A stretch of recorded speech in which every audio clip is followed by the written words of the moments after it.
I hate to start early because there might be stragglers and I don't want to repeat myself. Oh, why not? I mean, I do it all day long anyway. I'm really amazed that so many people are in this room. It's blowing me away. Seriously. I really didn't. With all the other really cool talks going on at this time. I mean, I am not a practitioner of anything except myself. I have nothing to sell at all. Yeah. I can't hawk anything. And I love this topic so much, and I'm such a history buff and a journalist, a real journalist. Your little spiel last night sold me. Oh, you're kidding me, really? Yeah, no, the vortexes, the lines that come together, the seven, real close. And you're going to be seeing that. And I'm going to tell you to all take pictures. I hope.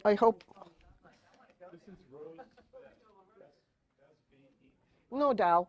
S is in Sam. Z is in zebra. W-E-D is in dog.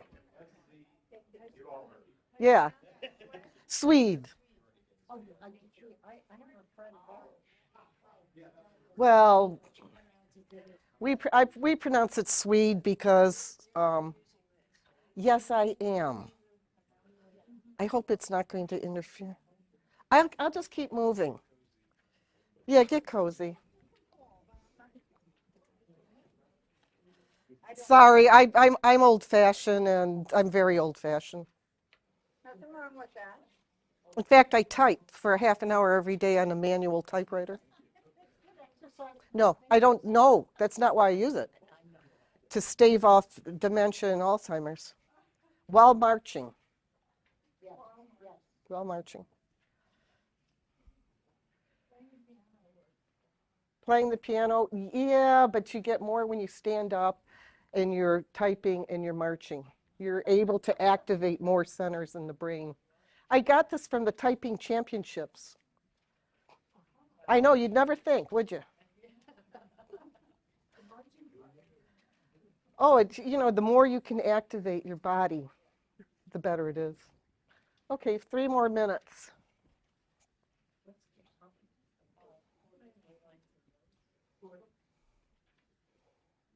Yeah, we even get to hear about the Vatican portal. Yeah, yeah.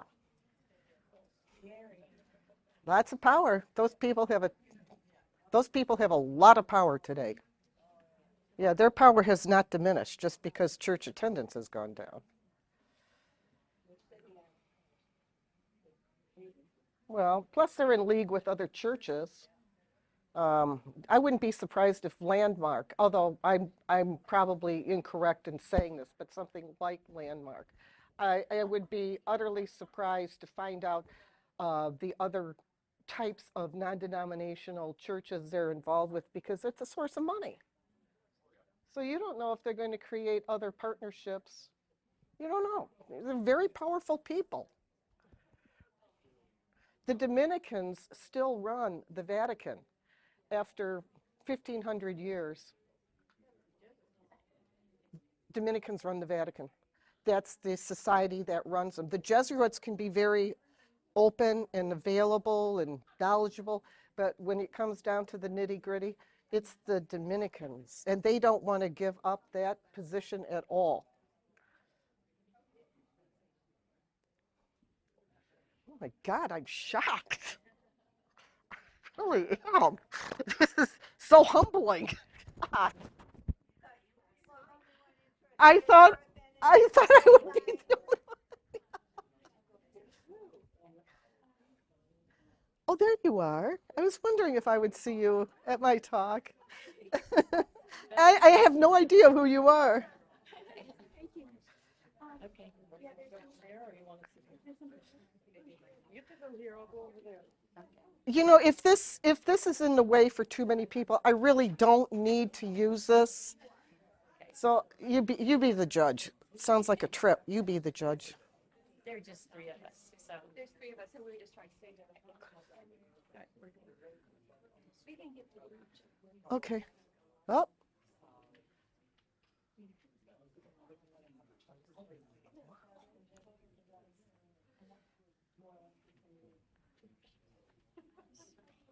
That's okay. Jesus. Wow. I have to do a good job, don't I? That's not hard. I can't be anybody else according to Marty Lucas, right? Wasn't he phenomenal?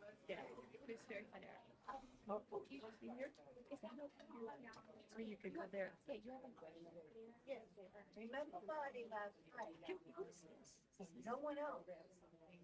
I know. I told him that today when I saw him wandering around. I thought that was very powerful. Yeah. Okay, everyone, let's start. Can we start? Or we'll wait for these to sit. It's okay. I can, don't worry. Oh my God. Blowing me away. This is truly blowing me away.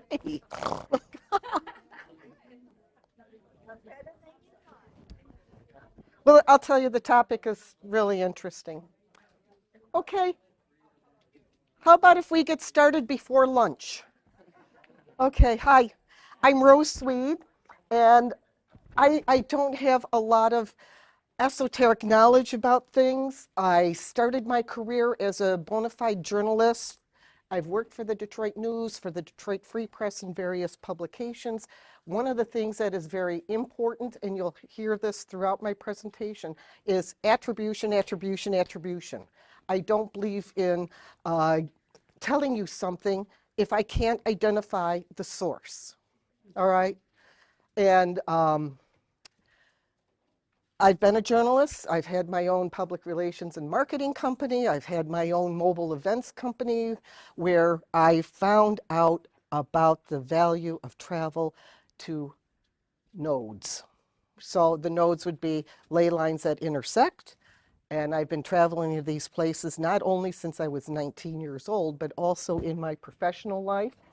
And the pandemic shut the business down, which was fine with me, I learned. And I've been taking care of demented women. So this has caused me to type for a half an hour a day on a manual typewriter while marching. My goal is to get to 150 words a minute. It is one way to stave off Alzheimer's and dementia. I found out through my experience and through my connections with various participants of the typing championships. Okay, who would have thought? So anyway, throughout the course of my existence, I have been going to nodes, and I've been finding out about various places that have nodes and ley lines. So I just use this slide just to, we're all connected, places are all connected. But here's how I really got into learning about ley lines and nodes. You're saying Asterix and Obelix. This was a comic that spoke to me, and always be aware of things that speak to you and why they're speaking to you. I use this. This comic never made it big in the United States for reasons of knowledge. You have to know where countries are in relation to each other. You have to know languages. The European way of knowledge is much different than ours. The European way of learning is different than ours. This is Asterix, named after what? God of the people. And this is Obelix, who was a sculptor of menhirs.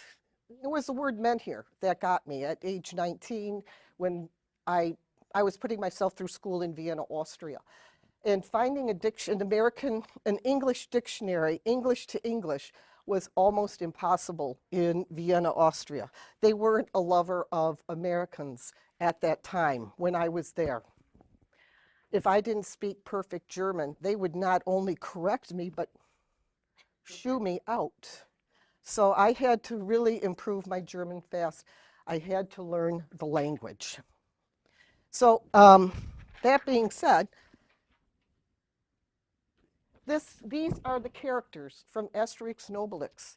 I show this, and though it's cute and it's funny, it has a lot of significance today, especially in the very powerful area that we are in, where 7 ley lines intersect 40 miles north of us. I'm going to put the map up on this screen so you can take a picture of it, all right?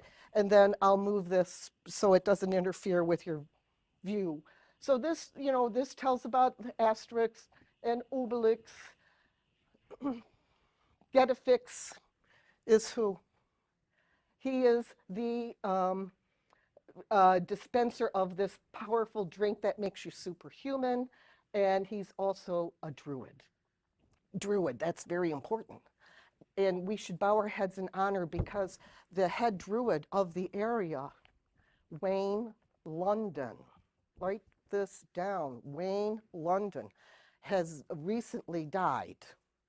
He was a main druid of this area. He knew everything. I encourage you to go on the website to look him up.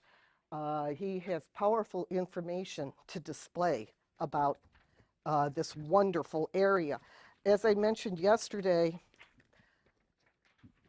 I douse during the day. I douse probably about at least 10 times. And I encourage all of you, please douse. Use your dowsing rod continually and take notes. Keep a record of what you're dousing. What is your success rate? What is your failure rate? What time of day did you do this? What were you awake, alert, and alive, or tired and exhausted? It's all important.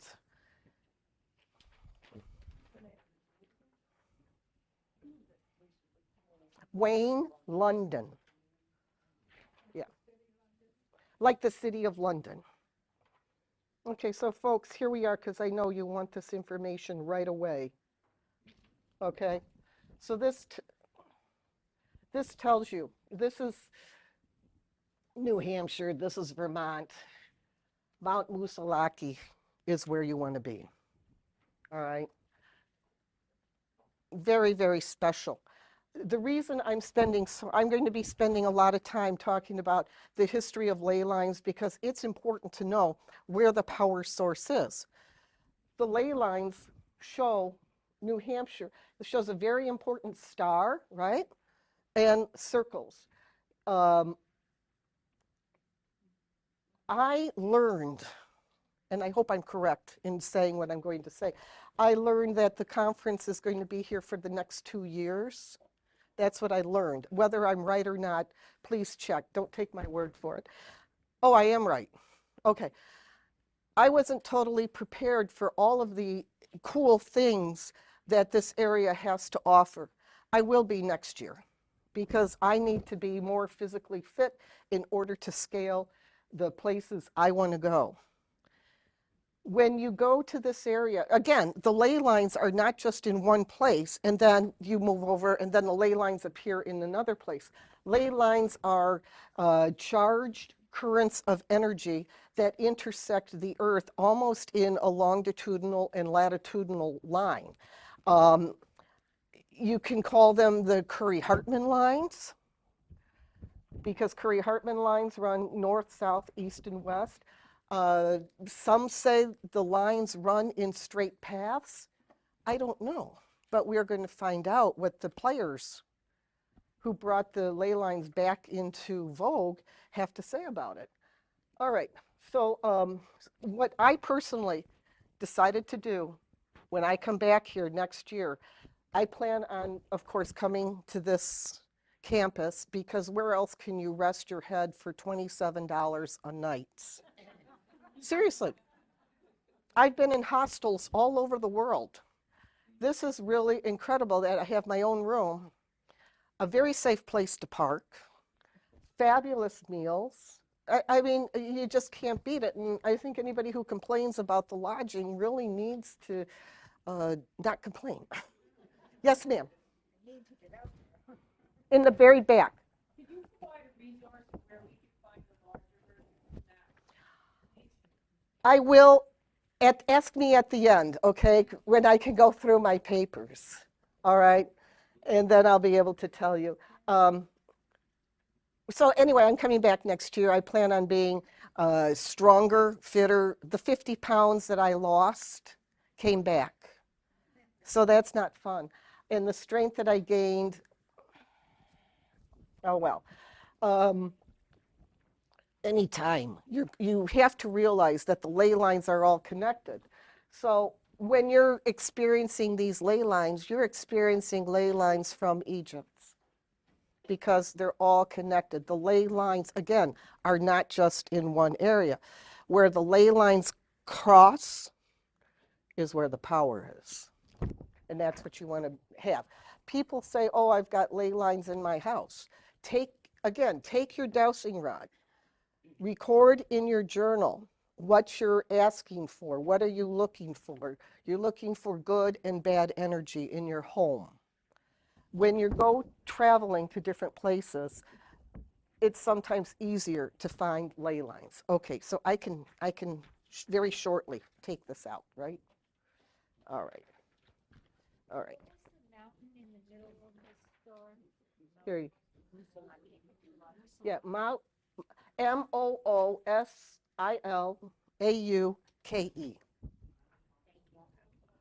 Oh, oh, could you make copies?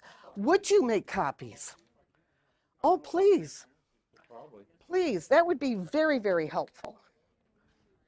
Okay. Okay. All right.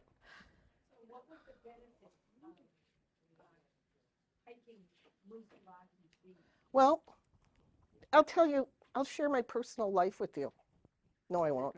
But, like, one of the things I really need to do in my life is get my mojo back. All right? Get very centered, get very focused, to connect with humanity, to connect with a deeper cosmic force, to connect with super consciousness. This is why you want to connect. And at the very end, I'll give you more reasons. But initially, when you're looking or trying to find ley lines, always use your pendulum. I always use my pendulum, which I wear around my neck constantly because I have it with me all the time. I don't use dowsing rods when I travel because I had the dowsing rods confiscated when the people were going through my luggage overseas. So, yeah, that was sad. And I was kidding with a friend of mine in my dowsing group, and I said, Otis, the one thing I'd love to do is use my dowsing rods in a casino. He said, well, you use it in a casino, and they're going to come after you by fours, so you can't do that. Um, I'm going to take a stab and say that almost all of the Catholic churches in Europe and the United States are built over, I hate to use the word pagan because that's so wrong. Whoever said yes is so correct. Yeah, but right now I'm focusing mainly on France because that's the easiest place to focus. It's easier to take a plane from New York to Paris and boom, you're there. But all over the world. Um, and I have something really cool that I'm hoping I can pull out and not be all thumbs right this minute.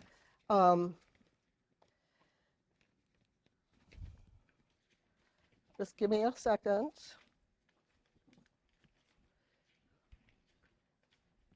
Here we go.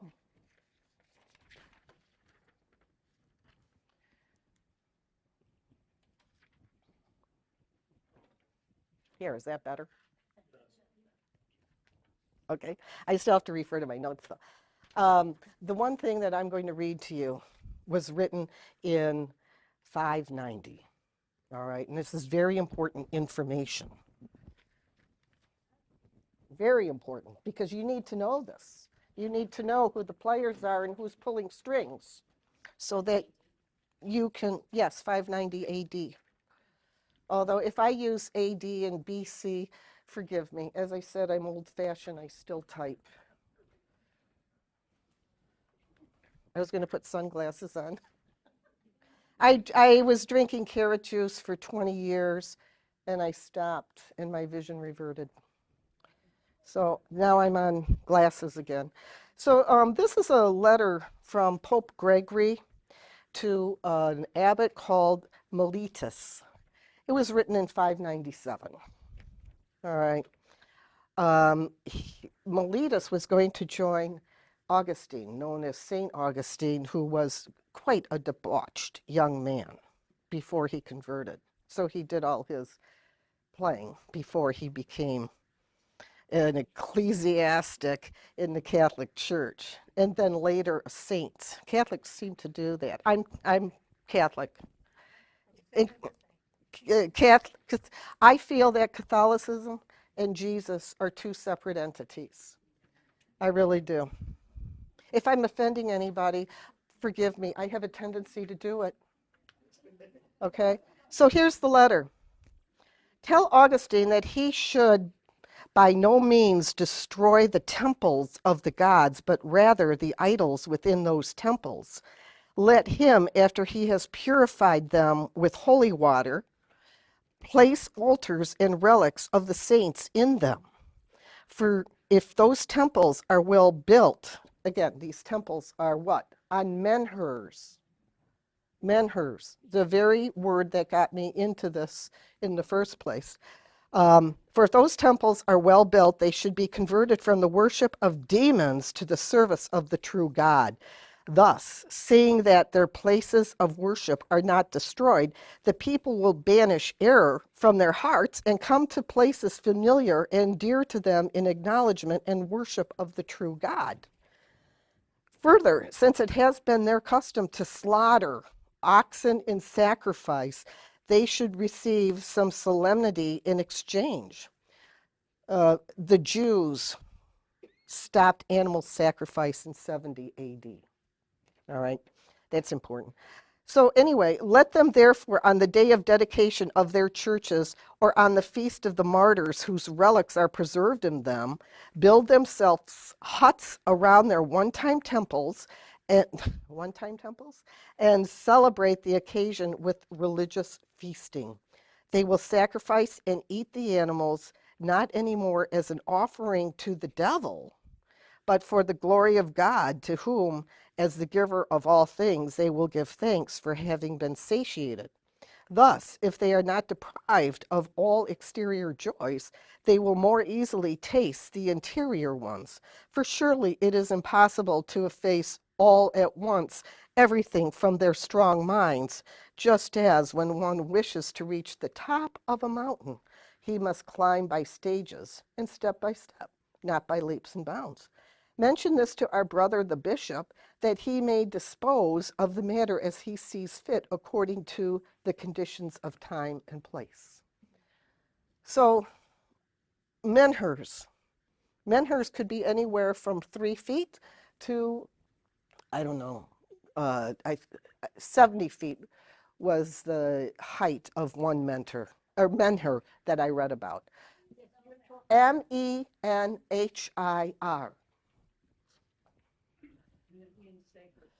No, it's an obelisk. Just like I showed you, it's a long stone and it's cone shaped. And it's very important. That cone shape is very important because the sacred priests of the so-called pagan era knew how to attract the ear of the beings that they wanted to attract. That's why they built the menhirs. And I keep wanting to say mentors, but menhirs. So what they did was they erected menhirs as an astronomical calendar. They're under 8 Catholic churches, 8 cathedrals in Paris, France, that all start with Notre Dame, Our Lady. Or I'm sorry, the Virgin, Notre Dame, the Virgin. There's the Black Virgin, there is the Virgin of the Underground. There's many different titles. So apparently, the Catholic Church saw what they could do at that time, which was very, very powerful, and the money they could amass. And that's why some people had a problem with Martin Luther nailing his treatise. God bless him for doing that, because what those people suffered and the taxes they had to give were terrible, just terrible. So anyway, uh, so these megaliths were erected starting around 6,000, but we can't really be sure, because how accurate, seriously, is carbon dating? I don't know. I'm asking you. If you know, please tell me. How accurate is carbon dating?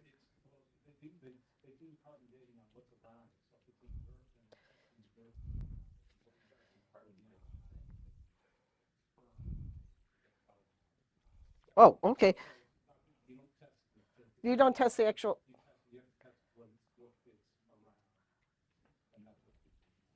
Okay, correct. Right. So that's the approximate date, is 6,000 BC. So again, my interest has been in nodes, and I've been to these sites, and I started going to these sites in the 70s, and they're very powerful. Some groups don't want to acknowledge that there is a total underground system of menhirs, and dolmens are the altars. When the Catholic Church took over, and I am referring to the Catholic Church because they were the players. Nobody else was the player. The Catholic Church took over. And they decided what people should know and what people shouldn't know. Why do you think so many were ignorant and couldn't read? They had a fit when John Gutenberg produced a Bible because he was giving a key to everyone. They did not like that because they wanted control. So anyway, when you go to look and search for ley lines, keep a journal. Notice what is around you, what is talking to you, again, the time of day, where are you in the universe? Where's the sun? Where's the moon? What's going on? Are there solar flares going on in the universe? Don't know, but you will. And there's a man who started this, who started everybody's interest. His name is Alfred Watkins. There were others, but Alfred Watkins is almost the father of coining the term ley lines.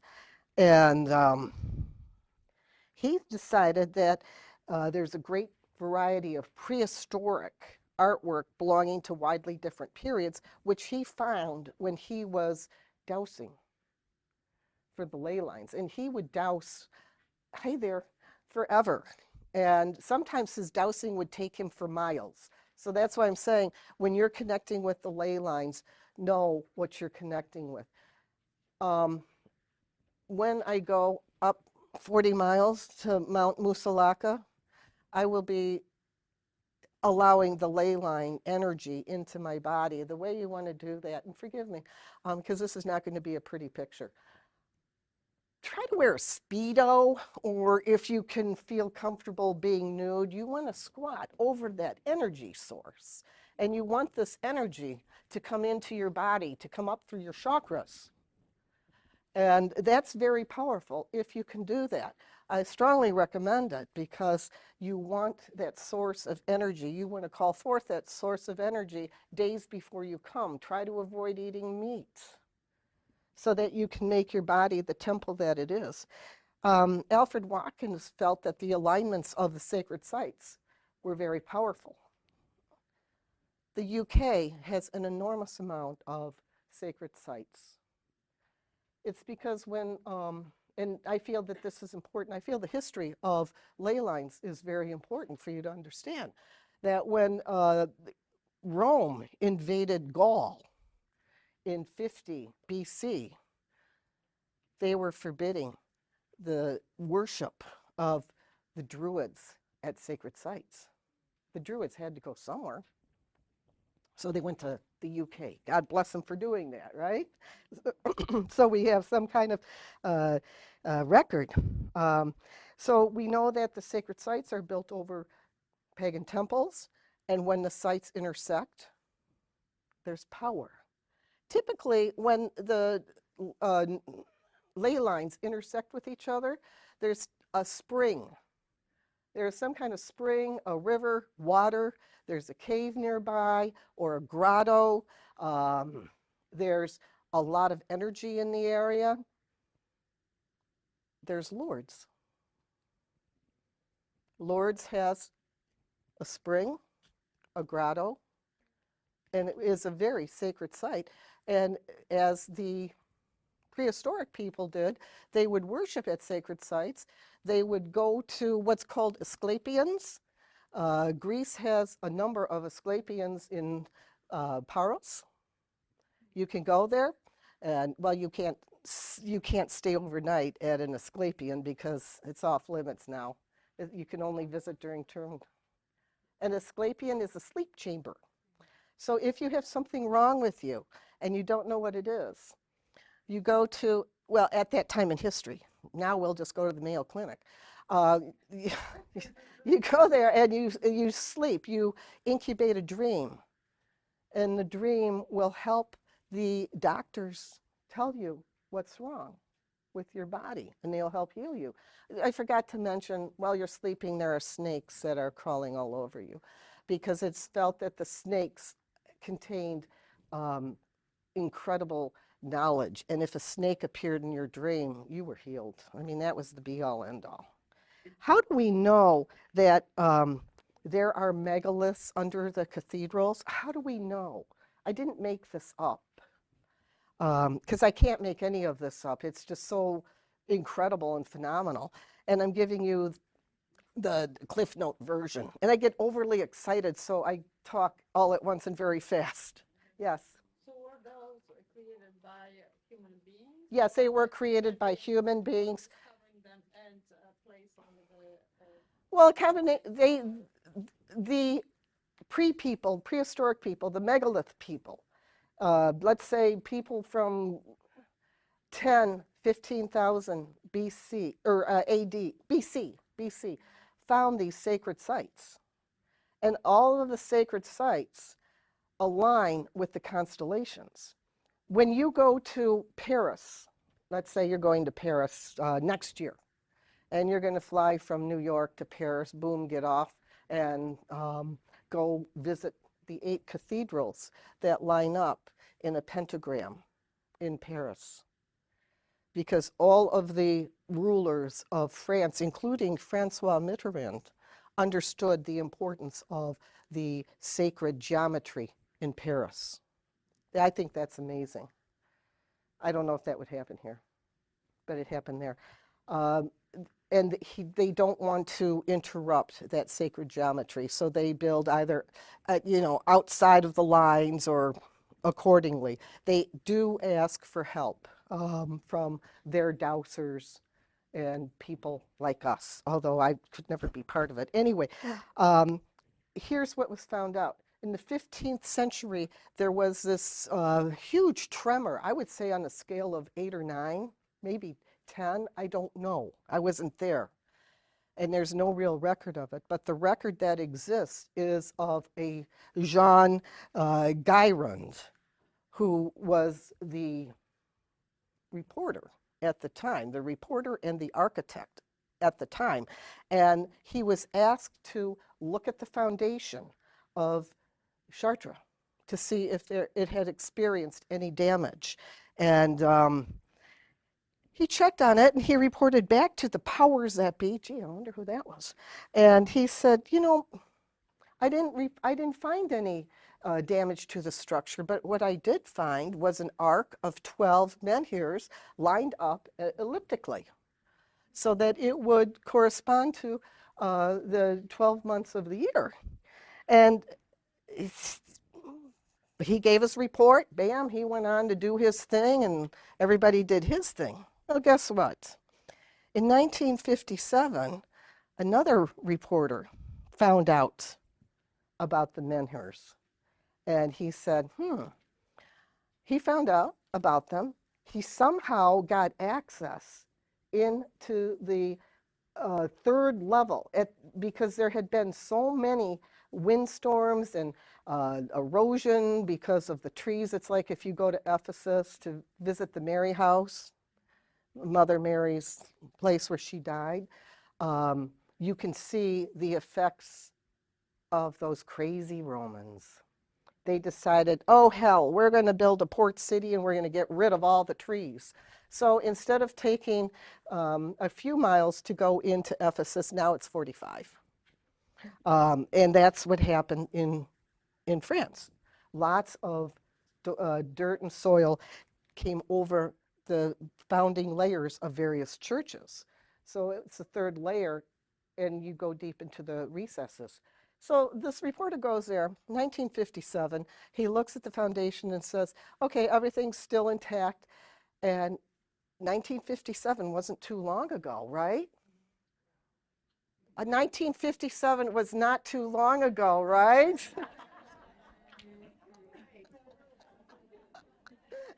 And guess what happened that week after he came up and he's disseminating his information? The doors walled up. Can't get back in. So that's what happens. Okay, and you got maps? Oh, wonderful. Lisa, she is, oh.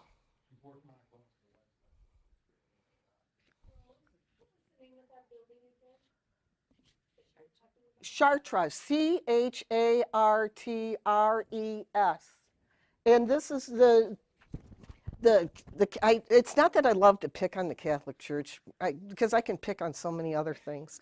But what ended up happening, we all know about the Knights Templar. All of this stuff is married to each other. Ley lines, buildings, Templars, religious sites, portals. They all interact. And we learn that the Templars were destroyed by the Pope. First it was an abbey in France that destroyed 37, I believe it was 300 Cathars. And then in, I want to say 1337, that's when the burning of Jean Molay started. Yes, Jean Molay. He was burned because the Templars possessed esoteric knowledge that they retrieved. Yes, correct. Thank you. Do you want to stand up here with me? I wish you would. And this is very important. So as a result, there are so many secret societies that went underground. It was only France that persecuted the Templars. They went to Belgium. Other secret societies were formed. We don't know. Some people think the Illuminati came out of this. I really don't know. But all I'm going to tell you is to be very careful about what kind of knowledge you look up. If you can use Opera or sites that don't track you, if that's possible at all. Be very careful because you don't know.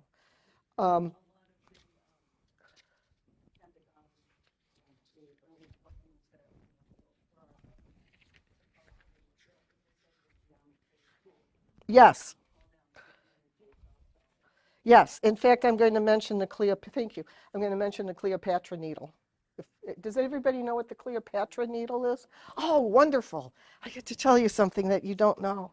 This is great.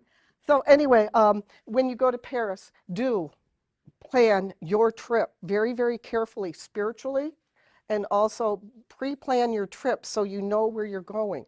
I drove in Boston, and again, I'm beating my gums. I think I beat my gums to you about the purpose of going to Boston is to go to the Boston Museum of Fine Arts and look at the Egyptian exhibit, which is there for the next 8 years.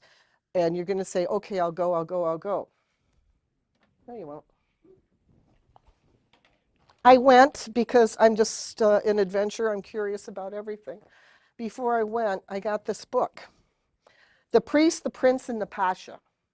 There's a green head about 3.5 by 3.5 inches, and it's very lifelike. It's not what you typically see from an Egyptian sculpture.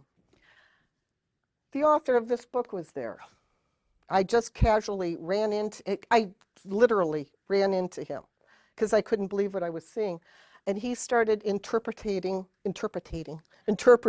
the hieroglyphics of the various things that were around. I was blessed. Lawrence Berman, Larry. Yes, you can see it. Yes, I got it before I came. So anyway, there's a lot of telluric currents. And the other reason I mentioned going to the Boston Museum of Fine Arts to look at this Egyptian experience is because why? Stones, rocks have sound. And we can't, I personally cannot hear because I lost most of my hearing. The sound resonates starting at 10. I have a big voice. I resonate about 115. So you see, if I'm talking in this tone of voice and you can hear me, I didn't even ask. Great Scott, can you hear me back there? Good. All right. Imagine how quiet and how still you have to be to hear the stones. Thus, when you're going to a ley line, this is what I'm saying, prepare as much as possible in advance. This is not for everybody. The other thing I would like to tell you about is the Cleopatra needle. Cleopatra needle is very, very important to us people who attend these kinds of conferences. It's not obviously important to the rest of the United States or the rest of the people in the United States or even visitors to the United States. And I love the United States. It's a fabulous country for people who are born here. The Cleopatra needle, there's two. There's two needles. They're actually obelisks. One is in Paris, and again, the placement of it was very, very important. It was given a sacred place of honor so that it could be enjoyed by French people, right? Till Napoleon, but that's a different story. So the Cleopatra needle somehow comes to the United States. I'm not going to talk about what Vanderbilt did or the $100,000 that he contributed to get the Cleopatra needle over here. These needles are the obelisks that flanked both sides of the Luxor Temple. And I'm not talking about Las Vegas. That's the Temple of Money. Ramses II gazed upon these. They were very, very important. Where is I'm going to refer to it as the Cleopatra needle. So where is this needle today? It's behind MoMA, the Museum of Modern Art in Central Park. If you do get the chance to go there, which I recommend, again, plan everything. Don't be like me and drive in a place you're not familiar with, like Boston, because it's a nightmare. I found out. Anyway, the Cleopatra needle is 68 feet tall. It took 32 horses to pull that needle and not place it, but put it in the area of Central Park. It took 5 weeks for it to arrive in New York. And as the MoMA grew, the Cleopatra needle became more and more obscured. As I tell you, when you go to the Boston Museum of Fine Arts, please go, please see this fabulous exhibits and hear the stones talk. They will talk to you if you ask, if you listen, protect yourself in all ways. And again, keep your journal. Take notes. What do you hear? Our Cleopatra needle suffered a lot of damage because, first of all, those crazy Persians, what did they do when they invaded? They toppled the obelisk. It didn't break, but it sustained a lot of damage. And then the obelisk was immersed in salt water. I mean, for hundreds of years. It's amazing. Anything is even, we can see the hieroglyphics on it. It was re-erected in Alexandria, and it stood until the U.S. acquired it, and the U.S. acquired it. Why? Because Miss Marple, Colombo, and Judge Judy all say the same thing: follow the money. It's all about money. And the United States wanted to improve its trade with Egypt. And that's the other thing you'll find out when you go to the Boston. I have no stake in any of this action, but the Boston Museum of Fine Arts teamed up with Harvard and the United States and the government of Egypt to go and do these excavations in the early 1900s so that they could bring artifacts back. Egypt wanted to have the Cleopatra needle returned because we didn't take care of it. And they still want it back. And I don't blame them. I don't blame them one iota. So this was gazed at by Ramses II. He was naturally a politician, and when the obelisk opened up, there were 9,000 Masons in attendance for this. There were 50,000 spectators. The government never expected this kind of interest, even at that time in history, you know? And it's because of the pollution and heavy rains also that is causing a lot of decay around the statue. Please go see it. Go stand as close as you can to it, if you know however you want to receive a message. But please go, please see this, because I guarantee there will come a day when you won't be able to have access to it. And I don't want to say that day is coming, but it really is, and we know it. Okay, so what happened? So this Cleopatra needle is still there, and then we have the Washington Monument. The Washington Monument. What's the significance of the needle? Well, kind of this. It's okay. I'm ignorant too, but I'm more ignorant than you. This pharaoh named Ramses II, who was a big muckety muck in his time.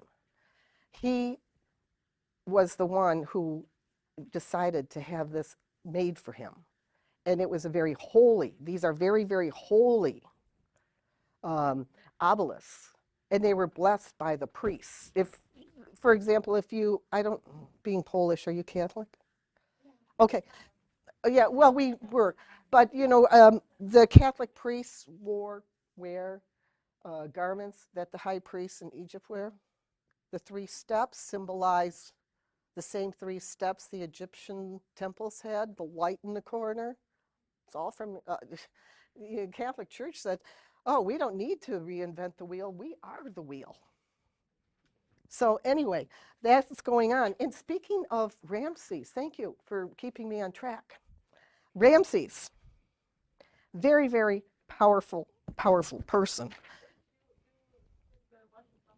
Oh, the Washington Monument, the idea of the Washington Monument came as a result of the obelisk, not just the Cleopatra needle, but it was thought that these obelisks are very important to humanity because they cause what?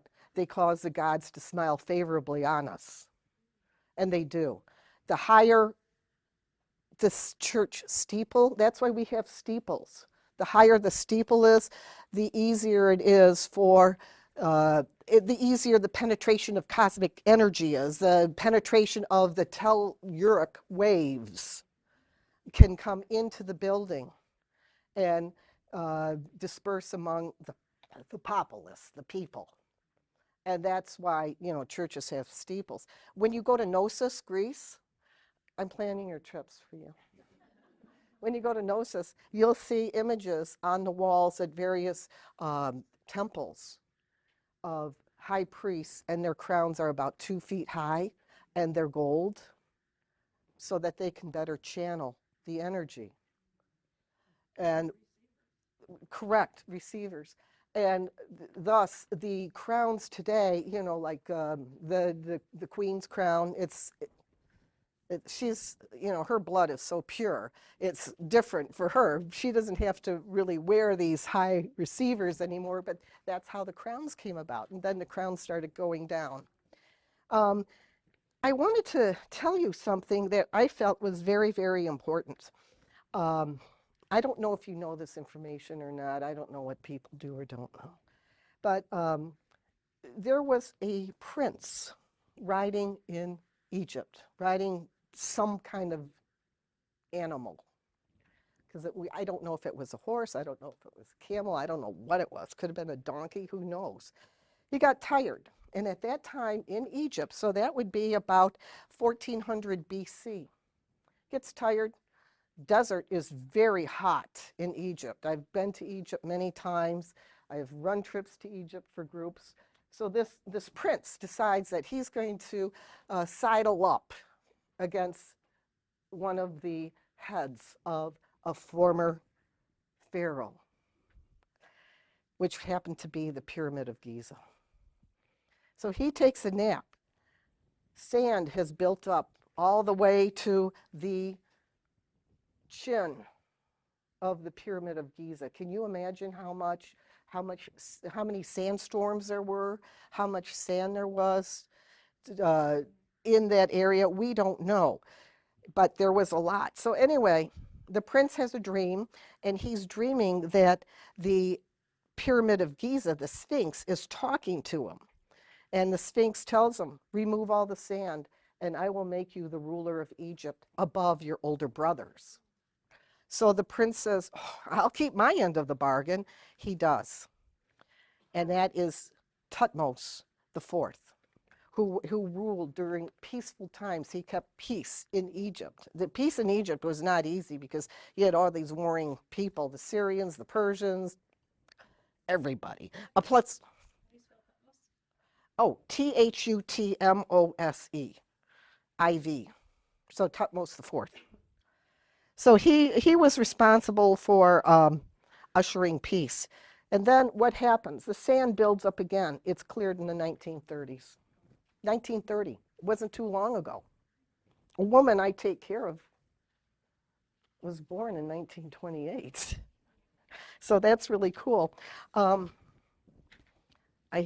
so excited about doing this stuff. I am. I get very, very excited because it's important to understand how these ley lines are intersecting. When you think about the ley lines 40 miles north of us that are coming from Egypt, doesn't that kind of blow your mind? It's incredible. So when you visit this ley line, Here? figure it. Hmm. You said where is family clothes? Well, I would not dress in a Speedo starting my hike up, but, and if I had the courage to be naked, but it's really not a pretty picture for me. So we're positioning ourselves to both receive energy from the earth and the cosmos because Yes, this is a very, very powerful area. the energy Yes, from space is attracted to this area, yes. Yes, because of how it intersects. And I didn't know that these lines intersected when I first registered for this conference, thanks to the great Scott back there. And then I started learning about the area, and I started crying. I was in such overwhelm because I couldn't believe that I'm coming to this area, and I'm going to be in this power spot. And that did it for me. beyond that mountain, like you said, it's 40 miles. How far would that energy radiate? I am going to say about 30 miles. I am not sure. I don't have a measuring device, but if you got a measuring device, which you could get here, or if you want to do something really unique, which I'm going to recommend to each and every one of you in this room, I recommend that you go to, I'm going to open the door because it's stuffy in here. I'm going to recommend that you go to I think it's called the stone, the gem, stone and mineral show in Tucson, Arizona. Whatever it's called, please go to this because this is where you would want to get your own sacred stones. The more people that handle your sacred stones, you really don't want that. And then you can get your stones charged there, and besides, they're a lot less expensive. When the line comes over from Oh, because the ley lines are constantly intersecting, they look, if you look at a globe, you'll see the longitudinal and latitudinal. So they're all over the planet. They're coming from all of the sacred sites. Where the seven intersected And, oh, you mean up here? up here, where are they coming from? Those other places. Throughout the United States. So they're coming from across the pond, which would be the Atlantic. They're coming from southwest, from Phoenix or Arizona and New Mexico. They're coming from Canada has a lot of ley lines. But so they're not other sacred sites that are. There are other sacred sites in the United States, and that would be where the Native Americans So have. is one of those ley lines like coming from Sedona? Yes. That's Yeah, trying yeah. to get where those seven ones that are intersecting up north from here. Where, In the United States, so they're coming from the United States plus plus globally. Yeah. but you don't know where. I don't know which line comes from where, but I do know about the 7 lines, and I felt that was the most important. Again, look up Wayne London, the head druid. Also, Peter Shampoo was the diabetes, which is what that picture's from. Okay, thank you for knowing that. Peter Shampoo, so the line that came off of Mount Winslow, goes up to Mount Mansfield, Mm-hmm. and then they made the trunk line to Glastonbury. Yes, Glastonbury tour. Yeah. So get Peter's book, and what's the Shampoo? Diabetes. And Brewery Duck is also on to mapping all the. Paul Devereaux. I don't speak French, so I don't know. But if you can get books written by Paul Devereaux, that would help as well. I hope I'm giving you new information or information that you didn't know about. You know, the other thing that is important in one of the Johns, the presenter's named John. I can't think of his last name right now, but he gave John Thompson. Thank you. He gave an incredible talk yesterday, and he talked about our friend William Reich. Again, the United States does not appreciate anybody impeding a way to part with their money when it comes to health. So William Reich was this outstanding, very renowned Austrian doctor, and he was the inventor of orgone energy. He was actually the father of the free love movement, and he came up with various ways that one could cure themselves of cancer. And it was called what? The Faraday cage. He made modifications to the Faraday cage. Well, he could be the father of the sexual revolution and anything else, but once he started interfering with the American health system and taking away an income stream, off with his head. At 60 years old, he was arrested and tossed in jail.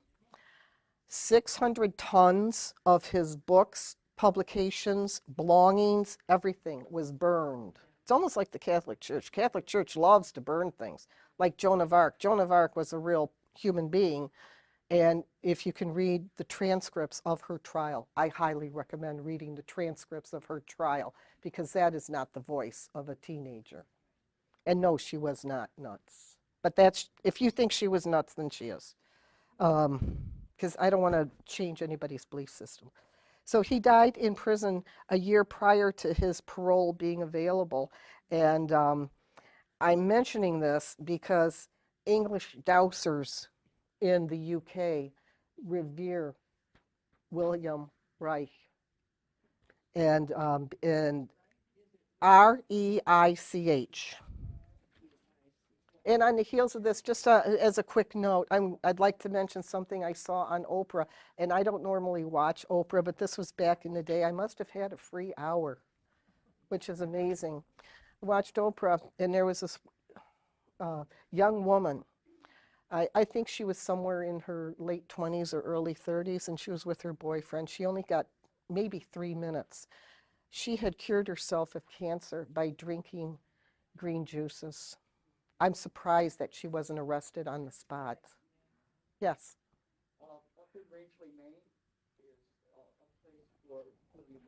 Oh, really? Good to know. Oh, oh, wow. Good to know that. Okay. The other thing I'd like to tell you is when you're visiting these sacred sites, especially overseas, you have to be aware of this in our own country. Do not pick up stones and rocks from the area. I am inclined to do this, and I know that others are too. Please refrain from doing this outside of the United States, including Canada. There was a story last week about a man, did you read it? A man who was in Iraq, and he picked up shards. He picked up 12 shards of a vase that was from the earliest tribe possible. He was a geologist. And he picks this stuff up, like, buddy, you're a geologist, you should know this. And he was helped in his little quest by a geologist from Germany. Both of them got 15 years in an Iraqi prison.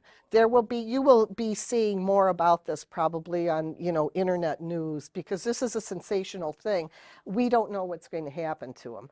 But he was found guilty. He took these Sumerian shards, Sumerian. So he knew. He knew. To say he didn't know was crazy.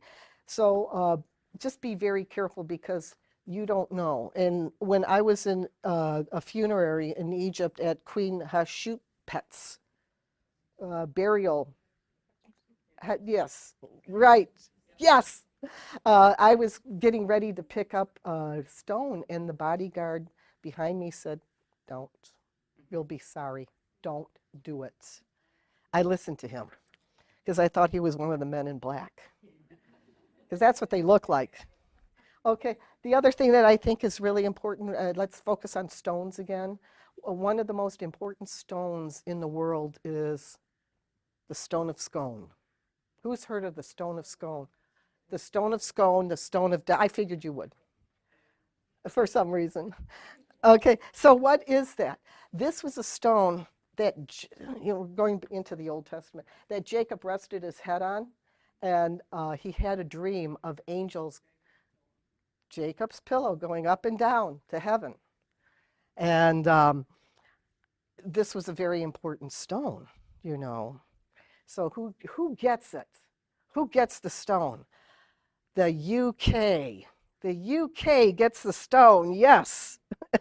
I say this because I can't believe this. It's an oblong piece of sandstone, but it's known for having such important power that coronations took place on a chair with the stone under the chair so that the power could rise up.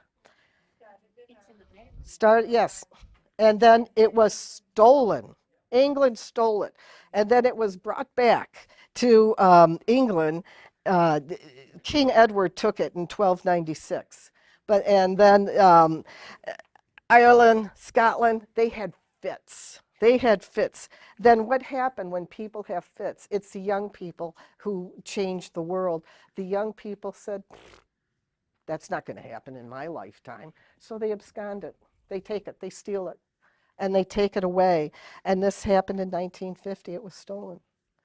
The stone was returned to Scotland in 1996. So this is the power of stones. Yes, 2 minutes? Okay, 2 minutes. Oh my God. Oh my God. Oh my God. Okay, okay, okay, okay, okay.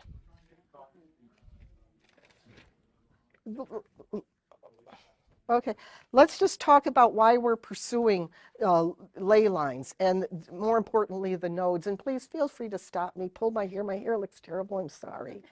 I just don't know how to wear it now. There's a lot of learning that takes place in the Tellar fields, the Telhar fields, and that's what you want to do, and that's why you want to go to the ley lines, is to connect with that Telhar energy. You want to do that because you're a lot of critical learning will come to you in this field. Um, you can help yourself develop unshakable concentration because it takes enormous powers of mind to be in the ley line area, to connect and to really take advantage of the energy that's emanating from all over the world. I have 17 minutes? Oh, thank God. I mean, if anybody wants to leave now, I'm never offended. Okay. God, you're humbling me so much, everyone. But that's one of the reasons why you want to pursue this avenue. You want to develop unshakable focus. It's very hard today. When you go to lunch and you're sitting with other people, how many people are really completing their sentences? Because we're all so excited. We all have so much knowledge to share that we keep interrupting each other. We want to fuse with the highest source of energy possible. And that's why we want to get into ley lines. That's why we want to be there. And again, I'm just focusing on the ley lines in the United States, and not even all of the United States and parts of France. That's it. When you are in this ley line area, and the more you visit the ley lines, the more you prepare your body, mind, and spirit for being there, you will become more rejuvenated. And that's what we want. We do not want dementia. We do not want Alzheimer's. I take care of demented women, and it's very painful for me to see these women who were once, leaders in their areas be demented. Don't do this. This is why I type for a half an hour a day, marching while typing, so I can get to 150 words a minute, and I'm not there. You also want to build a stable connection with the Telhar field. It helps you communicate more effectively and better. You can take that energy with you.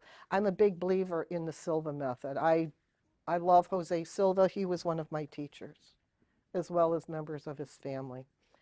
And one of the things Jose Silva said, that when you are in these power spots, these areas, is to build a temple. He was in for, building your office, building your information room, building a file cabinet where you could go to if you don't have the information. You go to your file cabinet and you pull out a file of.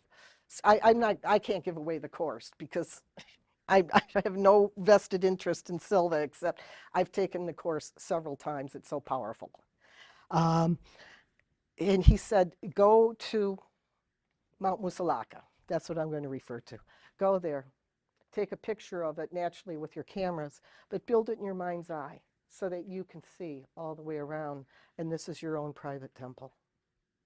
And that's what you want to do, is you want to keep coming back to this. This is why I'm coming back next year, and I'm giving myself plenty of time so that I can go up.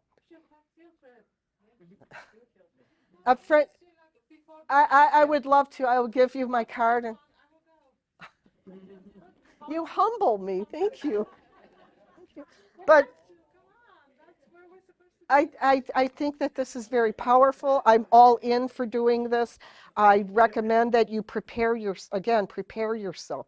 You want to make sure that you get the appropriate rocks, crystals, whatever it takes for you, Could our body become overwhelmed if we're really not healthy? I don't know. Go see. I would do it personally. I would do it because I have seen amazing things happen to people.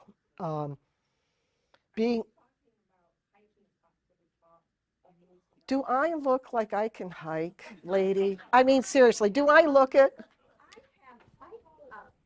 Well, my God, you're a 2. No. Well, this is a long time ago. It's not a hike for the faint of heart. No, you do have to. I'm not talking about hiking. I'm talking about going, for me, for my health. Maybe I'll hike up half a mile. But with all this energy, you should be flying. You sound like my mother. Don't think about being tired. It's okay. So when you go to the ley line up there, you want to connect. You want to connect with a very specific kind of guide who will guide you, not, in addition to your regular guides, but you will connect with stronger cosmic forces. And that is the goal. It doesn't happen on the first go round. Nothing happens on the first go round, does it? And I need to make sure that I wish I can't. I swim at 4:30 every morning. Yeah. Um, Oh, what else? Did you talk about singing to the stones? That's one thing you mentioned. oh, yeah, the one thing you do want to do is whether it's the boulders in your yard or your stones that you wear around your neck or whatever. And I mentioned when you talk to the stones, you can hear them. It's at 10 megahertz. I'm speaking at 115. So I don't even know if a dog can hear this, but it's available for you to have a conversation. I mentioned the Silva method for a reason because one of the things Jose Silva taught was going into the mineral kingdom. And when you go into the mineral kingdom, it's amazing what can be accessed. I strongly recommend that you do everything in your power to still yourself, to make yourself quiet. It's hard to do in our day and age because we're always checking the cell phone. We always have all this other extracurricular energy, our houses. I was telling a woman this morning, I don't know how to work a microwave. I don't have one in my house. I don't need it. I don't want it. So the more you talk to the stones, the more things you're going to hear. I had beat my gums about going to the Egyptian exhibit. I would love for you to go, and I'm hoping you can. You're I'm oh, you're from hour Massachusetts. and a half from there. Okay, go there. I would love to hear your experience at the next conference because those stones are still talking. You can get information from those stones. And I'm meaning the sculptures. There's a sculpture, and I can't think of, it'll come to me later. It's a black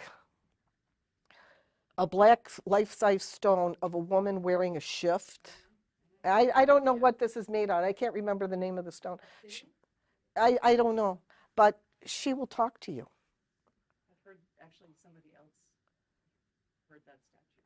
Yeah, that statue is ready to talk and ready to share information. Naturally, you want to protect yourself. I had my pendulum going like this because, they already know nuts are going to be there and they want to eliminate as much as possible. So, again, everything is in the preparation. For me, I'll never drive in Boston again because I did not expect what I got, which was I couldn't get over fast enough, so I had to keep going around. It was very painful. I couldn't do it. Drive either next time. Oh, please. Okay. Yes. One of my friends had a video of two fertility beings that were imported from India or something. And, I guess the guy was very skeptical. Well, over 1 year, over 117 women conceived when they were in close proximity to these fertility Oh, I beings. don't want to be there. And a woman that's involved with it, a healer group, said that she'll go into a crystal shop and if she'll ask certain, if she's got some attraction, she'll ask if they want to be involved with healing. And sometimes they're asleep. Good, And good, she'll good. still have this attraction. She'll say to them, are you willing to wake up and help me be more intuitive in my healing work? And she's got quite a few of them in her office that she says help her receive more intuition, more answers for her healing. Good. That's a great point to bring up. Are you going to the gem show in Tucson next year? A gem show in Marlboro that's pretty phenomenal. Good to know. I'll be talking to you at the end. Also, right after, around Thanksgiving weekend, there's a crystal mineral gem fossil blah blah blah blah blah show that's supposedly sponsored by the Boy Scouts. They can have some pretty interesting stuff. Oh, cool to know. Worcester too. Do you have any suggestions how we as dowsers can use these energy centers to help Ukraine, for example, the world. Or things that we can do to help protect these power centers? I don't know about protecting the power centers because that is larger than me. But where if you can get into an energy prayer group, no matter what it doesn't matter if it's traditional religion or an offshoot of anything. I know that the Silva people have a prayer group going at 10 o'clock at night on, I think it's Wednesdays. And that is how you want to pray. The more you pray together, and that's what the menhirs and the dolmens are for. The more people that have prayed and have worshiped at these places, we're able to call in extra energy. And that's what we want. We can pray on our own and make our own mind palaces. But when you pray as a group, there's better likelihood. And we do need to pray for peace on our planet, especially in the Ukraine. And I'll share a quick resource on that. Rory Duff in England has a website, and he was starting a network so people can start gathering online, forming new groups, and he's asking people to go out to the major ocean crossings on the equinoxes and solstices and meditate and pray. I got to sing there. Oh, wow. And that you're bringing love into the planet and that time when the energy is expanding and open. And it's beyond the planet too. There's start energies and things. But worried.com. Worried.duf. Good to know. Very kind soul. Good. Okay, so the other thing I just want to leave you with are there are pyramids, menhirs, and dolmens all over the United States. There is a submerged pyramid in Michigan that I found out about thanks to Great Scott, with a Stonehenge nearby, and you can see the top. The point is available at 150 feet. Well, if I'm not going to hike 3 miles, you think I'm going to go down 150 feet? And there are also pyramids along the eastern coast. So you want to, Mississippi is a very powerful place to be. 2 minutes, he says, yes. As far as I believe our history comes from the past. You can get the sacred geometry grids, and then you can put a picture of Ukraine or something in the middle or under it so that the energy comes cycles. And then you can down sit those needs to go in various points on the grid. And you can down one time to meditate or Okay, thank you. Let me just name about 7 places in the Midwest that you might want to consider visiting. America's Stonehenge is right down the road. Please do not let your minds be colored by the various controversies that have surrounded it. It's a fascinating place. You may want to go to the Vision of Peace in St. Paul, Minnesota, the Effigy Mounds.